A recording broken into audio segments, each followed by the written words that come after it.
Bonjour et bienvenue dans cette nouvelle vidéo de la collection Flash Gordon édition collector avec le numéro 14 contenant les planches dominicales du 28 février 1965 au 16 juillet 1967, toujours présenté au format italien cartonné avec titre en dorure.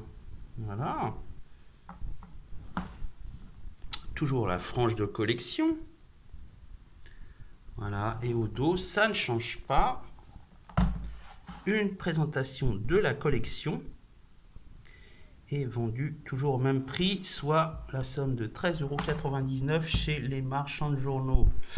Alors, cet album a un total de 128 pages et les histoires sont scénarisées par Harry Harrison, Dan Barry et dessiné toujours par le talentueux Mac Raboy. Pour cet album, pas de bonus, mais un total de 7 histoires. Nous avons La tribu perdue des Andes, Le plus grand vol d'art, L'escroc de l'espace, Une visite de Mercure, Le monde de la mort, Le duc de Naples et Le lanceur lunaire. Alors toutes les histoires ne se valent pas, certaines sont bien plus réussies que d'autres, hein. Toujours avec un mélange des genres. La première aventure suit Flash Gordon et un jeune pilote du nom de Wally Green s'aventurer dans les Andes. Et alors qu'il pilote leur engin, celui-ci atterrit dans une vallée perdue, une vallée où vivent des descendants des conquistadors, rien que ça. Et ils ont vécu pendant des siècles hors de la civilisation telle qu'elle est. Et donc nos deux héros vont les rencontrer.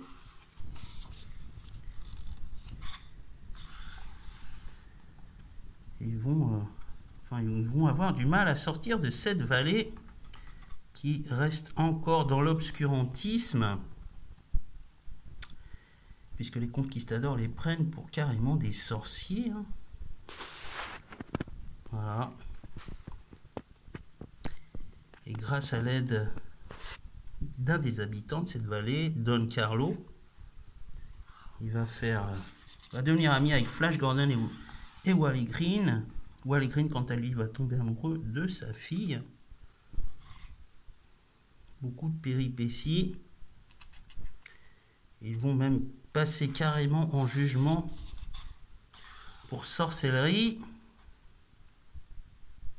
Ils affrontent des taureaux. Il y a aussi des duels à l'épée.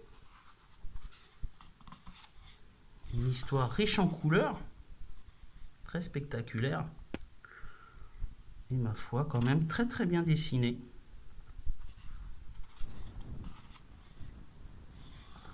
Et à un moment, nous avons même les conquistadors qui vont s'emparer du vaisseau de Flash Gordon et aller dans l'espace, dans la station spatiale où se trouvent les collègues de Flash Gordon.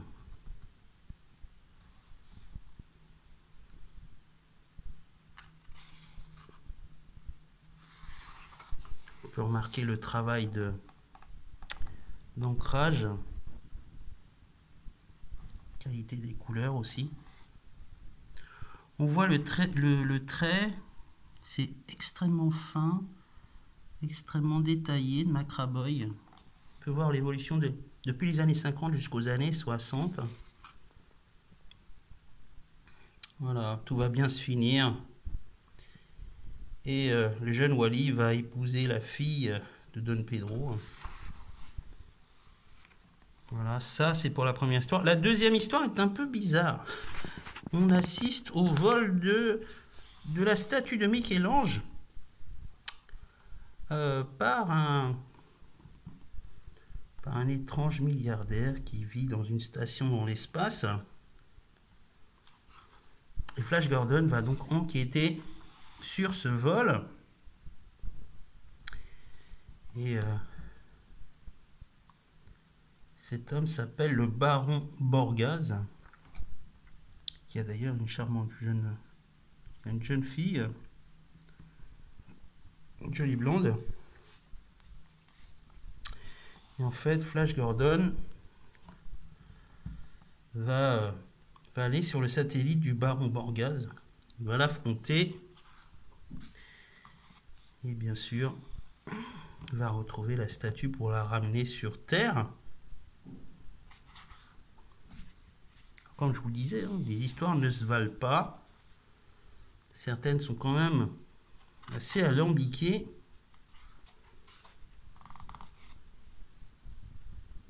Oui, le baron Borgaz a aussi une collection d'animaux sauvages.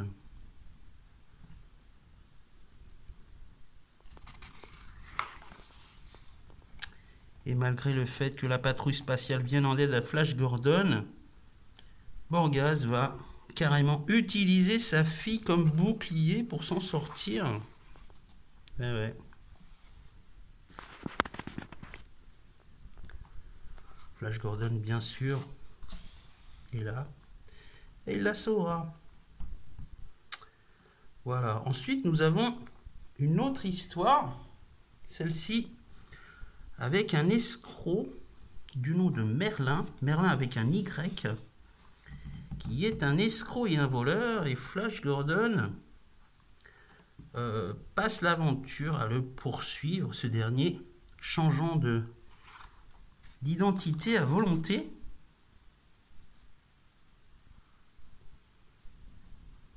Une sorte de caméléon humain. Il est capturé, il est emprisonné, malgré tout il parvient à s'enfuir.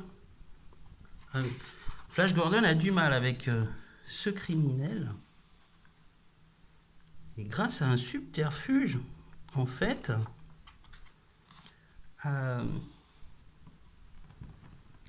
ce criminel va en fait prendre une navette pour aller au-delà du système solaire pour une expédition qui doit durer 10 ans. Et donc, il ne pourra pas revenir sur Terre et commettre d'autres méfaits. Voilà, ça, c'est pour l'histoire. Histoire assez sympathique. Hein. Voilà, c'est l'escroc qui se fait escroquer. Voilà.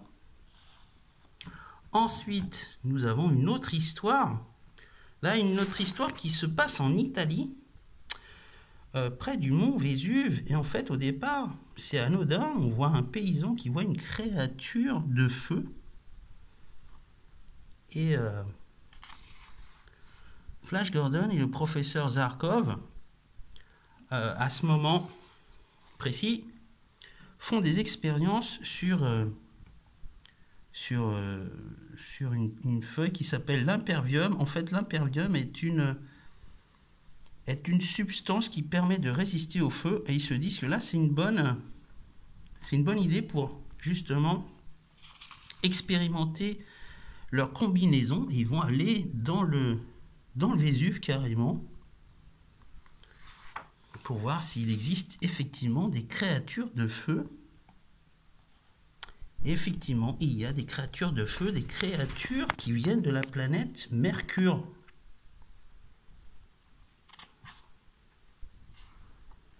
Et ces créatures ont toujours vécu secrètement dans le volcan. Et en fait, ils vont devenir amis avec Flash Gordon après moult péripéties. Hein. Mais prisonniers sur Terre et n'ayant aucun moyen de retourner sur Terre, en fait, ils prennent les terriens pour leurs ennemis. Mais heureusement, Flash Gordon va leur faire changer d'avis. Et à la fin de l'épisode, il va même leur permettre de retourner sur leur planète. Voilà, encore une fois, vous pouvez apprécier la qualité du trait de Macraboy. C'est superbe. Voilà, autant, je pense qu'on a souvent critiqué ce dessinateur. Là, je trouve que c'est vraiment de très très grande qualité. Là encore, beaucoup d'action, de scènes spectaculaires, comme lorsque les humains viennent délivrer Flash Gordon des Mercuriens.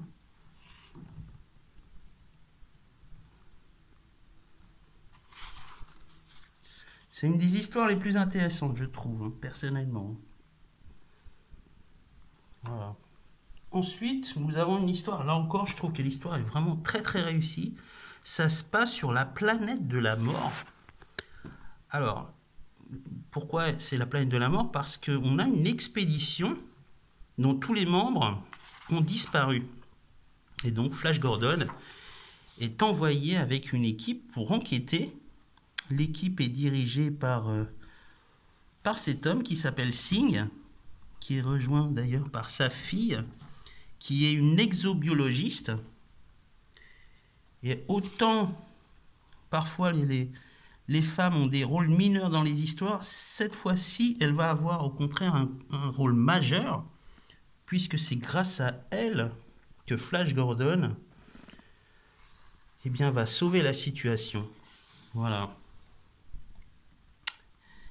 Et en fait, on va découvrir qu'il existe une sorte de virus dans l'air qui transforme toutes les créatures de cette planète et les transforme en monstres.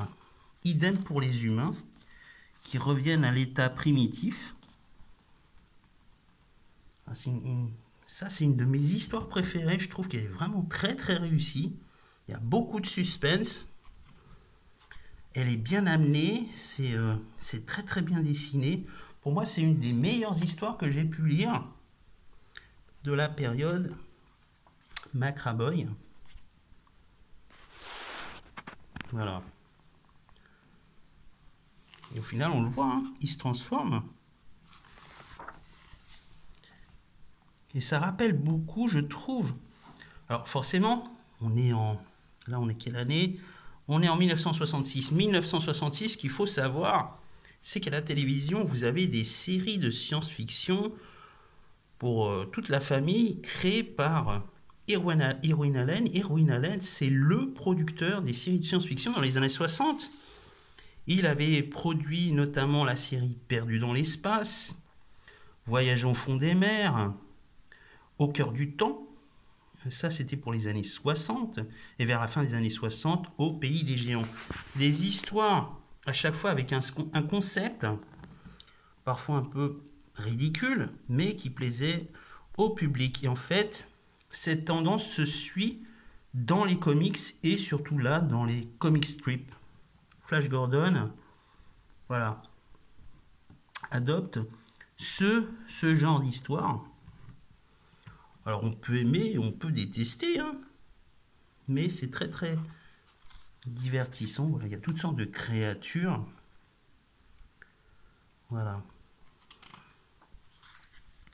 Et au final, ça va bien se finir grâce à l'antidote trouvé par la jeune femme qui s'appelle Sashi. Et voilà, pour une fois, en plus, c'est rare. Les personnages féminins dans les comics sont vraiment, mais importants, sont rares.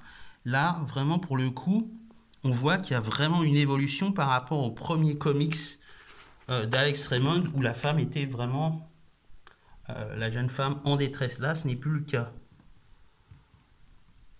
Ensuite, nous avons une histoire, là encore un peu bizarre. Il s'agit d'un duc de Naples, le 10e duc de Naples,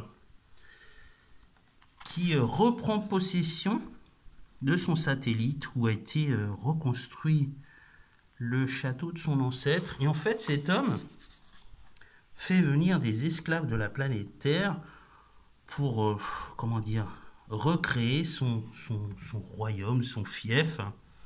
Flash Gordon, bien sûr, va enquêter pour arrêter ce trafic d'êtres humains. Et il va affronter cet individu qui n'est pas recommandable. Grâce à une jeune femme. Il y a toujours une femme. Voilà, c'est Là, voilà, c'est celle-là. Elle s'appelle Ingrid. C'est une scientifique.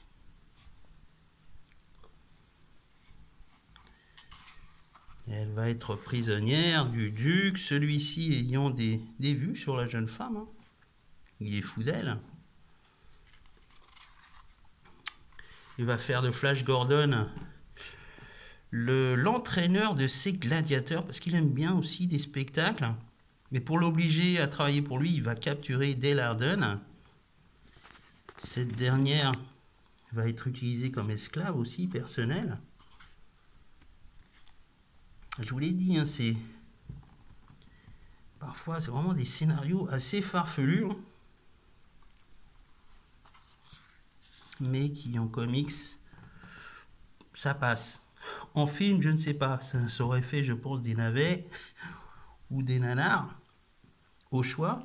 Là, non, ça passe. C'est Flash Gordon, on sait que c'est un univers voilà, riche en imagination. Vraiment, c'est très très bien dessiné, j'aime beaucoup. Hein. Alors, je sais qu'il y a des gens qui préfèrent la période Raymond. Celle-ci, personnellement, je trouve qu'elle n'a rien à lui envier, à l'exception peut-être, malheureusement, mais c'est le cas, au niveau des scénarios, qui sont malgré tout bien plus faibles que la période Raymond.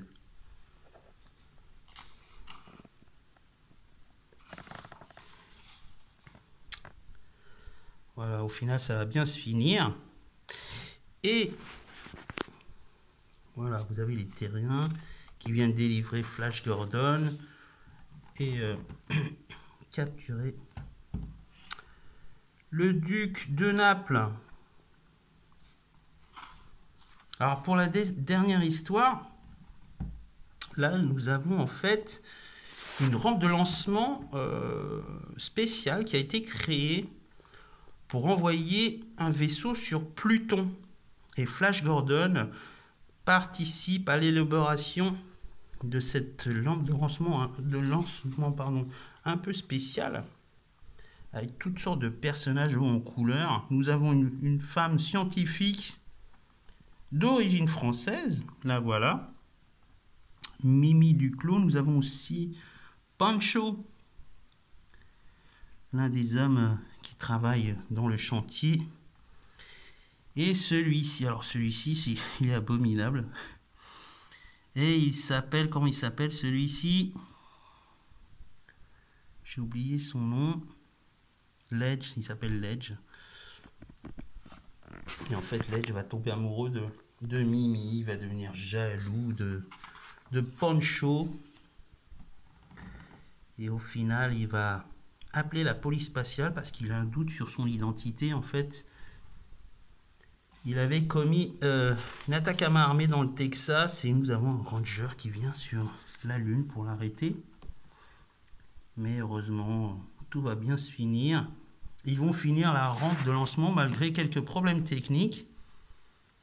Et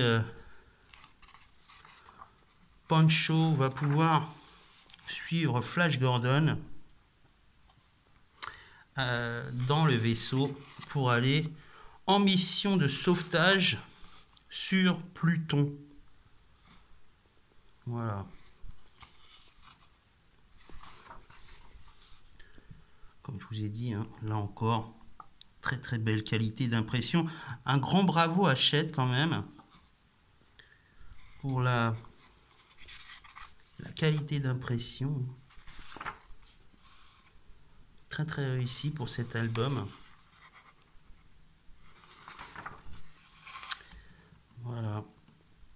Et il y a dans le prochain album la suite de cette aventure.